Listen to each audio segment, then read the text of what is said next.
तो आप सभी को मेरी तरफ से दशहरा की बहुत बहुत शुभकामनाएं।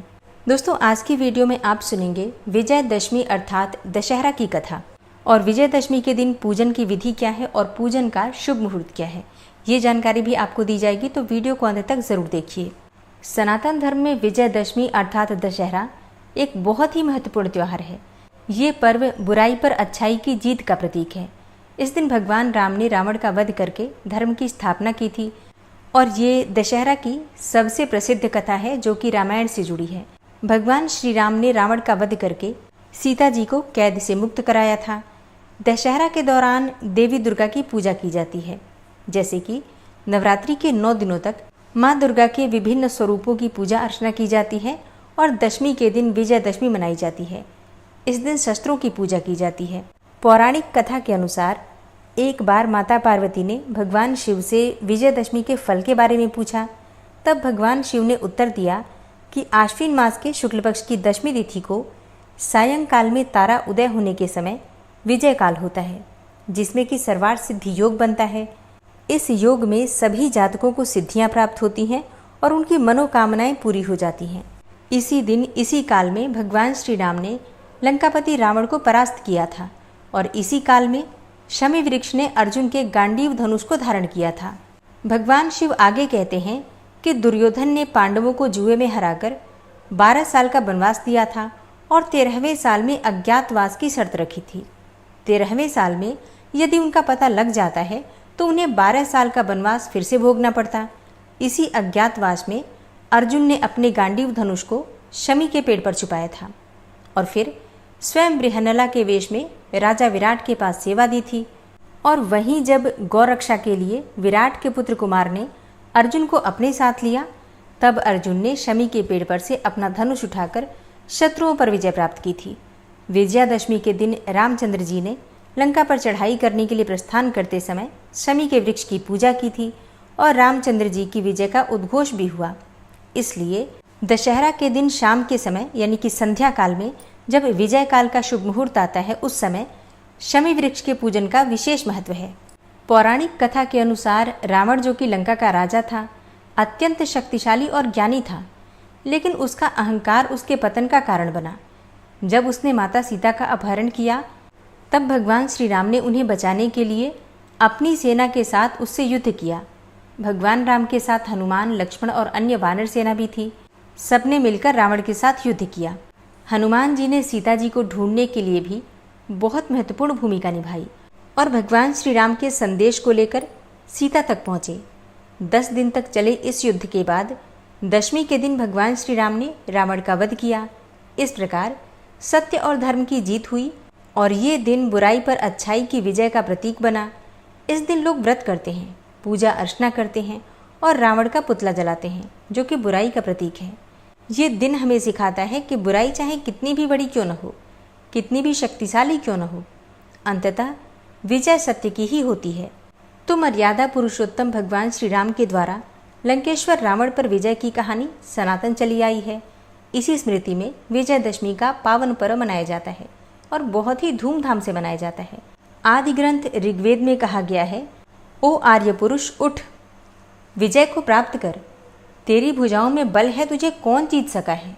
आदि सूत्र इस बात को स्पष्ट करते हैं कि वह तोप या तलवार से प्राप्त की जाने वाली विजय नहीं थी।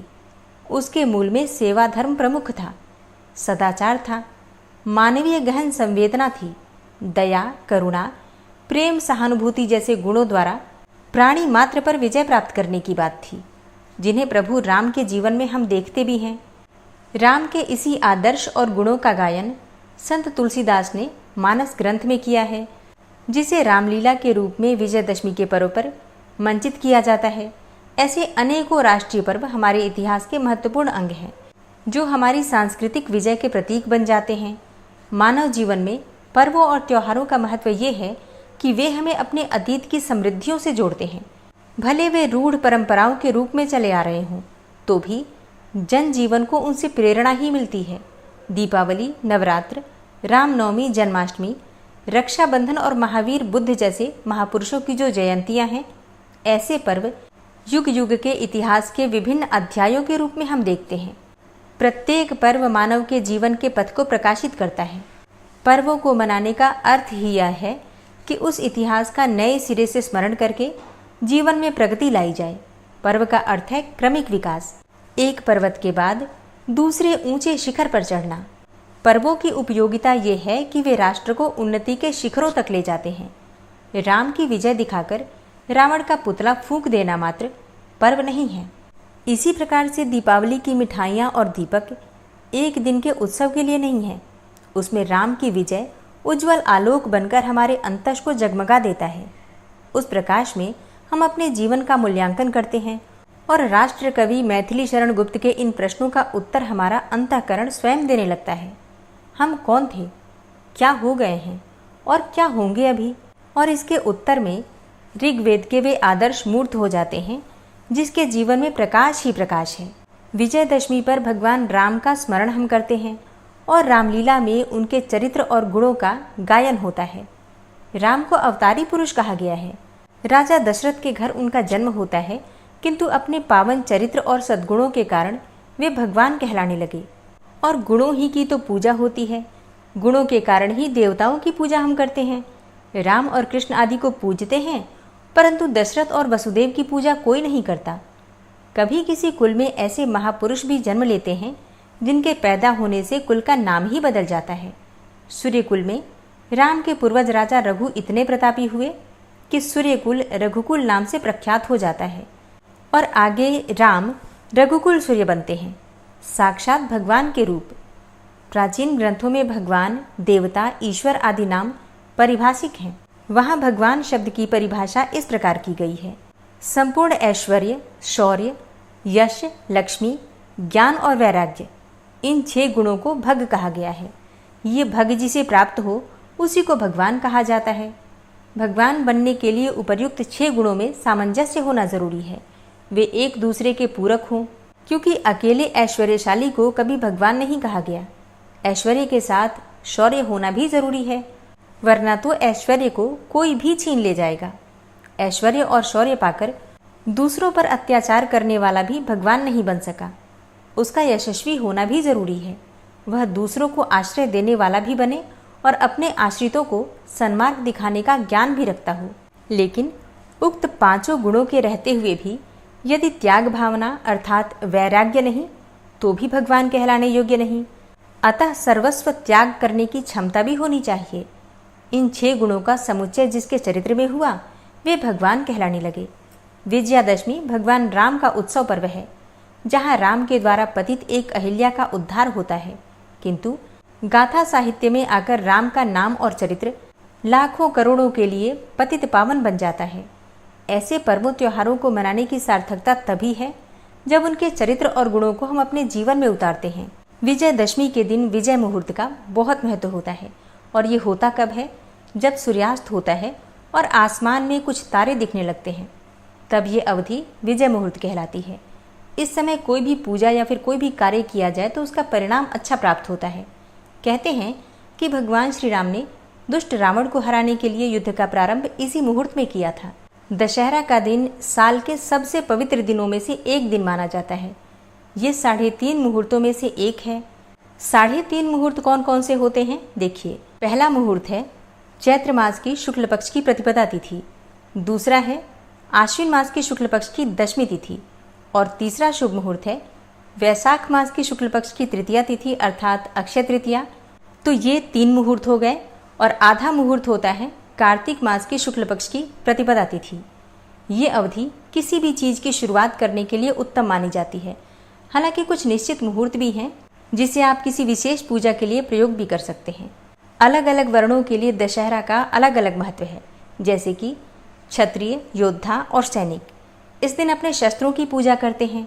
यह पूजा आयुध अर्थात शस्त्र पूजा के रूप में भी जानी जाती है। वे इस दिन शमी वृक्ष का भी पूजन करते हैं। पुरातन काल में राजशाही के क्षत्रियों के लिए यह पूजा मुख्य मानी जाती थी। ब्राह्मण इस दिन माँ सरस्वती की पूजा करते हैं। वैश्य अपने बही खाते की आराधना करते हैं। कई जगहों पर होने वाली नवरात्रि रामलीला का समापन भी आज के दिन होता है। रावण, कुंभकर्ण और मेघनाद का पुतला जलाकर भगवान राम की जीत का जश्न मनाया जाता है। ऐसा विश्वास है कि माँ भगवती जगदम्बा का अपराजिता स्तोत्र करना बड़ा ही पवित्र माना जाता है। और बंगाल में माँ दुर्गा की पूजा का जो त्योहार होता है वो भव्य रूप में इसी दिन मनाया जाता है। दुर्गा विसर्जन का दिन होता है ये। विजयदशमी अर्थात दशहरा से जुड़ी हुई एक दूसरी कथा भी है। माना जाता है कि इसी दिन माँ दुर्गा ने चंडी रूप धारण करके महिषासुर नामक असुर का भी वध किया था। महिषासुर और उसकी सेना के द्वारा देवताओं को परेशान किए जाने की वजह से माँ दुर्गा ने लगातार 9 दिनों तक महिषासुर और उसकी सेना से युद्ध किया था और 10वें दिन महिषासुर का अंत करने में सफलता प्राप्त हुई थी। इसलिए भी शारदीय नवरात्रि के बाद दशहरा मनाने की परंपरा है। इसी दिन माँ दुर्गा की मूर्ति का विसर्जन भी किया जाता है और दशहरा के दिन शस्त्रों का पूजन भी किया जाता है। अस्त्र शस्त्र जो होते हैं उनका पूजन भी किया जाता है। अब जैसे हर किसी के पास तो अस्त्र शस्त्र नहीं होता है, फिर पूजा किस चीज़ की करें। देखिए, आपके पास जो भी है, जिसे भी आप हथियार के स्वरूप में प्रयोग करते हैं, जैसे कि अगर आपके घर में एक लाठी या डंडा भी है, आप उसकी पूजा भी कर सकते हैं। अगर आपके घर में चाकू है, आप उसकी पूजा भी कर सकते हैं। ठीक है। और इसके अलावा हमारे पास जो धार्मिक ग्रंथ होते हैं जिनकी हम पूजा करते हैं, पढ़ते हैं जिनको, जैसे कि रामचरितमानस है या फिर भगवत गीता है, दुर्गा सप्तशती का ग्रंथ है, तो आप इनकी पूजा भी कर सकते हैं। अगर आप छात्र हैं तो आपके लिए तो अस्त्र शस्त्र आपकी पुस्तकें ही हैं जिनको आप पढ़ते हैं, तो आप अपनी किताबों की, अपनी बुक्स की पूजा कर सकते हैं। ठीक है।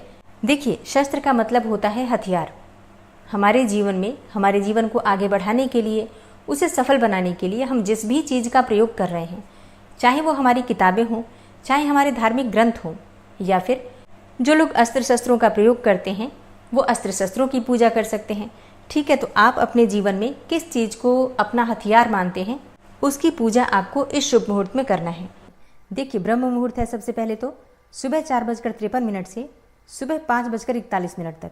इस समय में आप स्नान, पूजा इत्यादि सभी कार्य कर सकते हैं। अगला मुहूर्त है प्रातः संध्या, जो कि सुबह 5:17 से सुबह 6:29 तक रहेगा।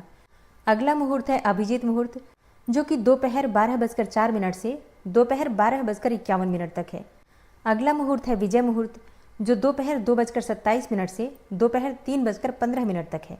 एक और मुहूर्त है गोधूली मुहूर्त, जो कि शाम को 6:26 से शाम को 6:50 तक है। तो ये सभी मुहूर्त पूजा के लिए या फिर कोई भी नया कार्य प्रारंभ करना चाहते हैं तो उसके लिए भी सर्वाधिक श्रेष्ठ है। तो इस समय में पूजा आराधना आप कर सकते हैं।